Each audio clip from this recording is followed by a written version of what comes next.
অসমত যোৱা 5টা বছৰে আইন শৃংখলা পৰিস্থিতিৰ যি উন্নতি হ'ল তাৰ পৰিপ্ৰেক্ষিতত ইলেকশ্যন কমিশ্যনে ছিংগল ফেজ তামিলনাডু কেৰালাৰ দৰে অসমতো কৰাৰ সিদ্ধান্ত লৈছে।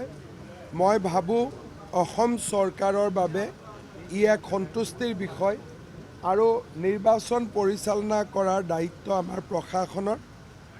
কেনেকৈ হ'ব, কি ধৰণে কৰিব, ইলেকশ্যন কমিশ্যন আৰু আমাৰ অফিচাৰসকলে লগ লাগি ভাল কৰি ইলেকশ্যনটো পৰিচালনা কৰিব।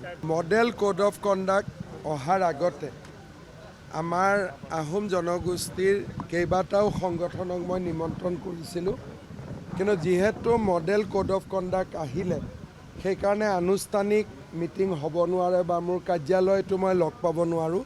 সেইকাৰণে অনানুষ্ঠানিকভাৱে নবাতেল হোটেলতে লগ পালোঁ আৰু আজি চৰকাৰী কথা পাতে আৰু কোনো বহুত বেছি প্ৰাসংগিকতা নাই। সৌজন্যমূলকে আজি কথা হ'ল, চিৰিয়াছ কথা পিছত পাতিব লাগিব। মই ফলাফল কেনেকুৱা হ'ব ক'ব নোখোজোঁ। 103টা ছিটত আমি ভাল কৰি প্ৰতিদ্বন্দ্বিতা কৰিম।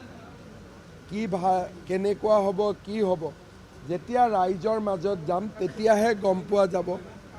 আজিলৈকেতো চৰকাৰী কামেই হ'ল, গতিকে কালিৰ পিছত আমি গম পাম। অসমত যোৱা 5টা বছৰে আইন শৃংখলা পৰিস্থিতিৰ যি উন্নতি হ'ল তাৰ পৰিপ্ৰেক্ষিতত ইলেকশ্যন কমিশ্যনে ছিংগল ফেজ তামিলনাডু কেৰালাৰ দৰে অসমতো কৰাৰ সিদ্ধান্ত লৈছে। মই ভাবোঁ অসম চৰকাৰৰ বাবে ই এক সন্তুষ্টিৰ বিষয় আৰু নিৰ্বাচন পৰিচালনা কৰাৰ দায়িত্ব আমাৰ প্ৰশাসনৰ। কেনেকৈ হ'ব, কি ধৰণে কৰিব, ইলেকশ্যন কমিশ্যন আৰু আমাৰ অফিচাৰসকলে লগ লাগি ভাল কৰি ইলেকশ্যনটো পৰিচালনা কৰিব। মডেল কোড অফ কণ্ডাক্ট অহাৰ আগতে আমাৰ আহোম জনগোষ্ঠীৰ কেইবাটাও সংগঠনক মই নিমন্ত্ৰণ কৰিছিলোঁ, কিন্তু যিহেতু মডেল কোড অফ কণ্ডাক্ট আহিলে সেইকাৰণে আনুষ্ঠানিক মিটিং হ'ব নোৱাৰে বা মোৰ কাৰ্যালয়টো মই লগ পাব নোৱাৰোঁ।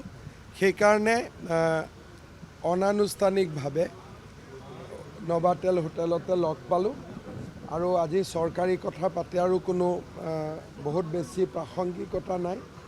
সৌজন্যমূলকে আজি কথা হ'ল, চিৰিয়াছ কথা পিছত পাতিব লাগিব। মই ফলাফল কেনেকুৱা হ'ব ক'ব নোখোজোঁ। 103টা ছিটত আমি ভাল কৰি প্ৰতিদ্বন্দ্বিতা কৰিম। কেনেকুৱা হ'ব, কি হ'ব, যেতিয়া ৰাইজৰ মাজত যাম তেতিয়াহে গম পোৱা যাব। আজিলৈকেতো চৰকাৰী কামেই হ'ল, গতিকে কালিৰ পিছত আমি গম পাম।